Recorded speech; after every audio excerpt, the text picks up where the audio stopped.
Exactly. But just because I don't lie naked with my ad director when we're discussing rates doesn't mean I'm doing what you're doing. No, you have people in one life who don't even know the ones in the other exist. Well, you know Meredith exists, he pointed out, refusing to take me seriously. Yes, but she doesn't know about me. How patient I was then. Do you realise that I still don't know your home address, Charlie? Don't you? He looked genuinely startled. 3 Park Crescent, Dulwich. Happy now? I bet there's no such place. And did you even open that birthday card I gave you? Did you actually put it up in the house, on display? His eyes, the colour of clay, widened with amusement. On display? Yes, it's on my desk. Just for a limited period, mind you, before I donate it to the Tate. I tried not to giggle. I suppose you've scribbled out all the kisses in case she looks inside. I prefer my kisses in physical form if it's all the same. Adept at denial though he was leading a double life, all right. There were no two ways about it. Actually, there were. I even looked the term up in the dictionary when he'd gone, but reference materials were not especially well represented on my shelves, and the only tool available, a pocket dictionary from my college years, listed nothing between double knit and double lock. Occasionally now, I wonder if I shouldn't have been content with what I had. Perhaps I should have sat tight and concentrated my famous charm offensive on him. He was still a 1 in a million catch, even if I was only allowed half of him. And since love magnified his delightfulness at least 100-fold, my stake was surely worth 50 non-Charlies. He preferred his kisses in physical form. I remember the feeling so well, it makes me tremble. Today is the day. It's etched on the inside of my eyelids before I even realise I'm awake. And when I pull up the bedroom blind, it's scrawled across the sky, red arrows style. Over and over and over. 26th of June. The last Saturday in June.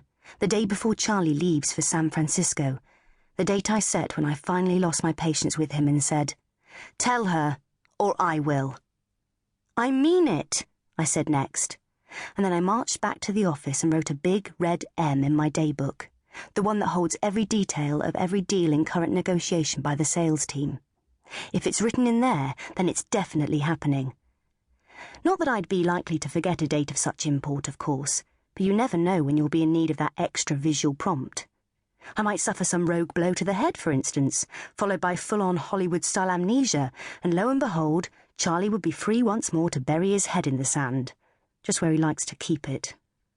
Luckily, it is Saturday, so I don't have to share headspace for this personal crisis with the broader one of managing 12 developmentally arrested newspaper sales reps, or, for that matter, their scarcely more sensible group heads. Only yesterday, my number 2, Steve, was found to be the brains behind a Friday afternoon frenzy that led to a waste paper basket being tipped over Ronnie's head, cold coffee dregs and all. Nor must I wait 6 hours for a hangover to lift, because I left the bar after 1 glass of wine last night, expressly to keep a clear head for today. Act with a sober head, repent with a sore one. That's what my father always says. In his office fridge, he has champagne for his clients and elderflower pressé for himself. They are almost exactly the same colour. It is 9:30 a.m. by the time the phone rings. I am up, dressed, drinking coffee and staring at the small triangle of river visible from my living room window. The water is pale and steely, and if I lean back on the sofa and narrow my eyes, it looks like mercury is being slowly funneled into the room. I don't know whether to be soothed by this or frightened, and it hardly helps matters that I can no longer look at the Thames or any of its bridges, buildings or walkways without thinking of Charlie. "Is that you, Anna?" It's him, of course, but there is a flatness to his voice that makes me kill the smallest flare of hope that he's calling to say he's done the deed. He's bringing her across town as we speak. They're on Tower Bridge right now. Foolish of me.